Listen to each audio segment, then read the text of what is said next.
இஸ்ரவேலே பயப்படாதே, நானே உன் கடவுள். எரேமியா புத்தகம் பிரிவு 30 இறை சொற்றொடர் 10.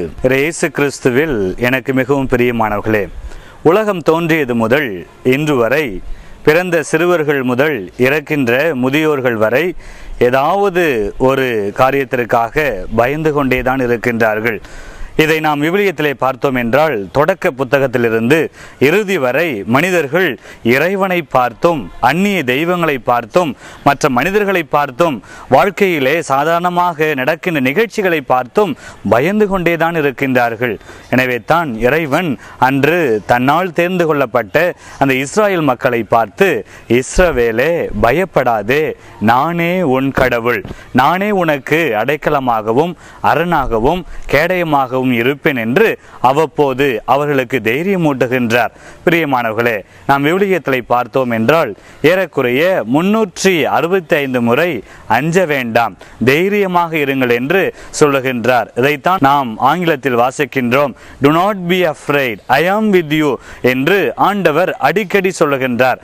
அதாவது ஒரு ஆண்டு முழுவதும் ஒவ்வொரு நாளும் இறைவன் நம்மை பார்த்து சொல்லக்கூடிய இந்த வார்த்தைகள் தான், துணிவோடு இருங்கள், அஞ்சாதீர்கள், நான் உன்னோடு இருக்கின்றேன் என்று நமக்கு அறிவுறுத்துகின்றார். அதைத்தான் இன்று நாம் வாசிக்க கேட்டோம். மார்க்கு நற்செய்தியிலே 6ஆம் அதிகாரத்திலே நாம் வாசித்தோம். அன்று சீடர்கள் இயேசுவோடு இருந்தார்கள், இயேசுடைய வார்த்தைகளை கேட்டார்கள், அவருடைய போதனைகளை கேட்டார்கள், அவர் செய்த புதுமைகளை எல்லாம் பார்த்தார்கள். ஆனால் இயேசுடைய பிரசனத்தை அவர்கள் உணர்ந்து கொள்ளவில்லை. அன்று இயேசுவோடு அவர்கள் கடலிலே பயணம் செய்தார்கள். அவ்வாறு பயணம் செய்கின்ற பொழுது திடீரென்று அங்கு புயல் காற்று உருவாகின்றது. அனைவரும் பயந்து ஒடுங்கி இயேசுவிடம் ஓடோடி சென்று, ஆண்டவரே, நாங்கள் சாகப் போகின்றோம், எங்களை காப்பாற்றும் என்று சொல்லி அலறுகின்றார்கள். அப்பொழுது இயேசு அவர்களை பார்த்து, அஞ்சாதீர்கள், நான் உங்களோடு இருக்கிறேன் என்று சொல்லி அவர்களை திடப்படுத்துகின்றார்.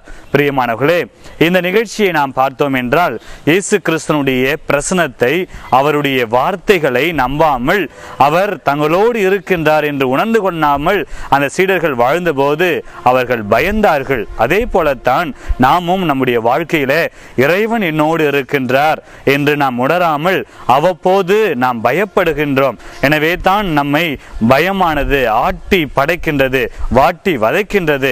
விடுதலை பயண புத்தகத்திலே நாம் வாசிக்கின்றோம், அன்று இஸ்ராயல் மக்களை மோயிசன் அழைத்து செல்கின்றார். பாறை நிலத்திலே அவர்கள் வாக்களிக்கப்பட்ட கானான் தேசத்திற்கு சென்று கொண்டிருக்கின்றார்கள். அப்பொழுது மீண்டுமாக பார்வோனுடைய படை அந்த இஸ்ராயல் மக்களை தேடி வருகின்றது.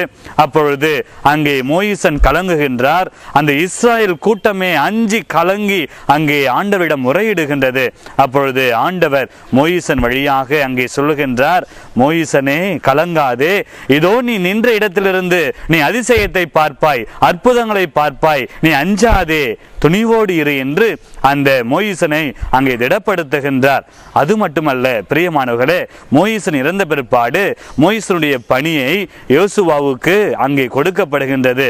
யோசுவா பயந்து போகின்றார். இந்த இஸ்ராயல் மக்களை நான் எப்படி வழிநடத்த போகின்றேன், இவர்கள் திமிர்வாதம் பிடித்தவர்கள் என்று அங்கே கலங்குகின்றார், மனம் குமரி போகின்றார். அப்பொழுது ஆண்டவர் அவரை பார்த்து சொல்லுகின்றார். யோசுவா புத்தகம் 1ஆம் அதிகாரம் 9ஆம் வசனத்திலே நாம் வாசிக்கின்றோம், யோசுவா, அஞ்சாதே, நான் உன்னோடு இருக்கின்றேன். அன்று மோயிசனை நான் வழிநடத்தியது போல உன்னையும் வழிநடத்துவேன், உன்னை கை நெகிழ விடமாட்டேன் என்று சொல்லி அந்த யோசுவாவை தேற்றுகின்றார். யோசுவா ஆண்டவருடைய வார்த்தைகளை கேட்டார், அதன்படி நடந்தார்.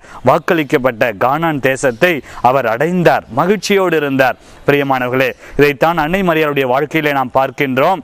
அன்னை மரியாள் ஆண்டவருடைய வார்த்தைகளை கேட்டதும் கலங்கி போகின்றாள். அப்பொழுது ஆண்டவருடைய தூதர் மரியாளை பார்த்து, மரியே, அஞ்ச வேண்டாம், நீர் ஆண்டவருடைய அருளை அடைந்துள்ளீர் என்று மரியாளை தேற்றுகின்றார். இவ்வாறு ஒவ்வொருவரையும் தேற்றிய இறைவன் இன்று உங்களையும் என்னையும் பார்த்து, மகனே, மகளே, அஞ்சாதே, பயப்படாதே, துணிவோடு இரு, நான் உன்னோடு இருக்கின்றேன் என்று சொல்லுகின்றார். எங்கே அன்பு இருக்கின்றதோ அங்கே பயத்திற்கு இடமில்லை. எங்கே நிறை அன்பு இருக்கின்றதோ அங்கே பயம் இருக்காது என்று யோவான் நற்செய்தியாளர் நமக்கு தெளிவாக குறிப்பிடுகின்றார். ஆகவே நமது உள்ளத்திலே இறைவனை முழுமையாக அன்பு செய்வோம். அப்பொழுது நமது வாழ்க்கையிலே வசந்தம் வீசும். ஆண்டவர் நம்மை ஆசீர்வதிப்பார். ஆமென்.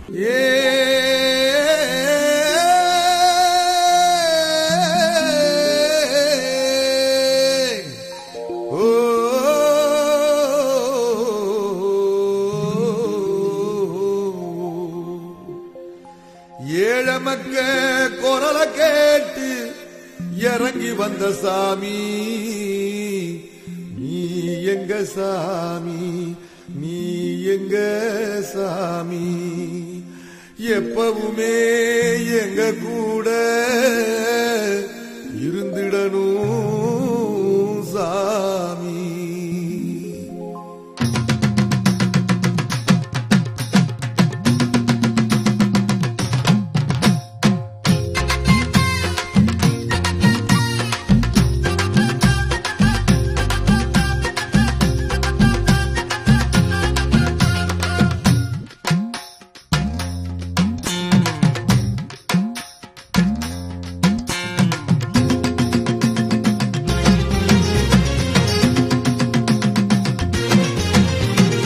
ஏழமக்க குரலை கேட்டு இறங்கி வந்த சாமி, நீ எங்க சாமி, நீ எங்க சாமி, எப்பவுமே எங்க கூட இருந்திடணும் சாமி. ஏழமக்க குரலை கேட்டு இறங்கி வந்த சாமி, நீ எங்க சாமி, நீ எங்க சாமி, எப்பவுமே எங்க கூட இருந்திடணும் சாமி, இருந்திடணும் சாமி, இருந்திடணும் சாமி.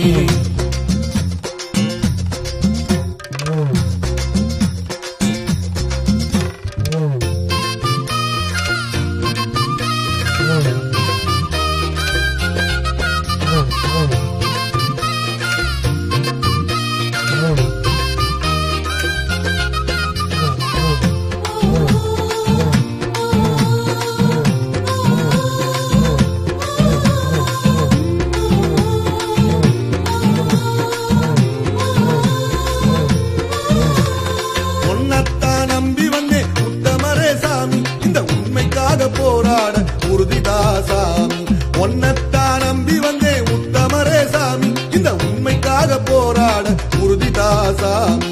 நீ கண்ட கனவெல்லாம், நீ கண்ட கனவெல்லாம் நெருப்பாக இருக்குது, அதை நிறைவேற்றும் ஆசையில என் உயிரு கிடக்குதையா.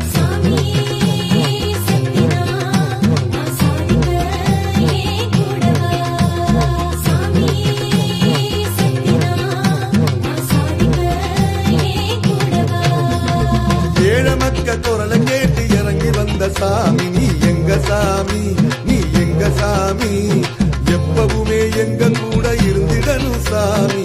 ஏழமக்க குரலை கேட்டு இறங்கி வந்த சாமி, நீ எங்க சாமி, நீ எங்க சாமி.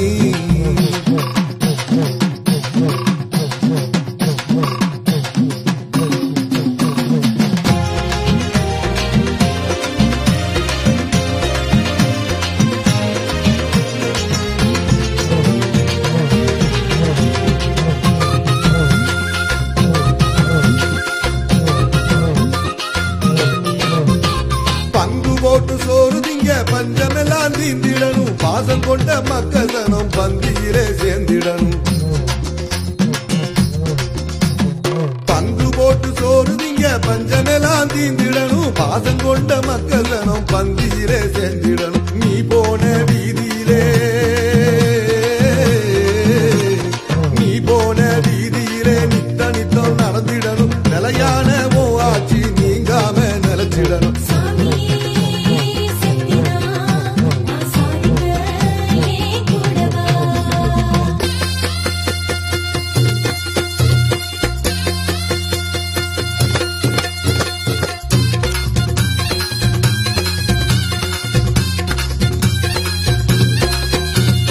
அடிமை யாரும் இல்லை என்று அவனியிலே சொல்ல வேணும், அழுத்துகின்ற மனுஷரெல்லாம் அடிச்சிட நான் குனிஞ்சிடணும்.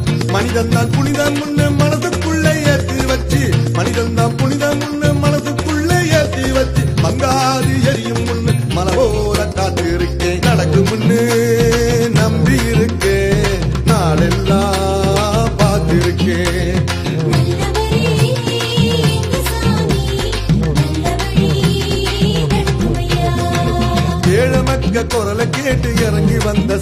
சாமி நீ எங்க சாமி நீ எங்க சாமி எப்பவுமே எங்க கூட இருந்திடணும் சாமி ஏழமக்க குரலை கேட்டு இறங்கி வந்த சாமி நீ எங்க சாமி நீ எங்க சாமி எப்பவுமே எங்க கூட இருந்திடணும் சாமி இருந்திடணும் சாமி இருந்திடணும் சாமி வந்தது தவக்காலம் இறையருள் வழங்கிடவே